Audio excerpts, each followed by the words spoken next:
குல்தீப் உள்ள ஆடினது கரெக்ட். ஏன்னா குல்தீப்போட 10 ஓவர்ஸ் வந்து ரொம்ப இம்பார்ட்டன்ட். குல்தீப்பை டெஸ்ட்ல ப்ரிஃபர் பண்ணல. அதே சேம் பாயிண்ட் இன் டைம் உங்களை வந்து T20லயும் அவர் ஆட வைக்கல.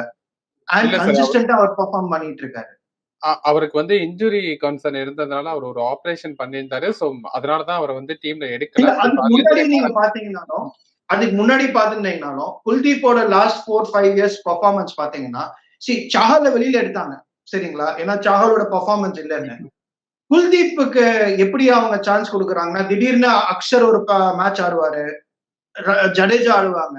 அப்படி இருக்கும்போது ஒரு தேர்ட் லெஃப்ட் ஹேண்ட் போலரா வந்து குல்தீப் யூஸ்வலா இருக்கிறது. ஏன்னா அக்ஷருக்கும் ஜடேஜாக்கும் இருக்கிற ஒரே ஒரு அட்வான்டேஜ் என்னது அப்படின்னு சொல்லி பாத்தீங்கன்னா உங்களோட பேட்டிங் இருக்கு சரிங்களா. அதனால வந்து உங்களுக்கு ஒரு டெய்ல் வேக் ஆகும்.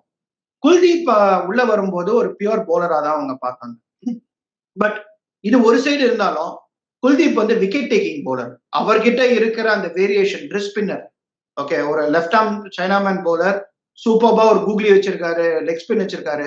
சூப்பரா அது ஒரு கன்வென்ஷனல் சைனாமேன் வந்து அவர் போடுறாரு. அந்த லெக் ஸ்பின் அது போடுறது பாத்தீங்கன்னா நல்ல ரெவல்யூஷன் எல்லாமே இருக்கு.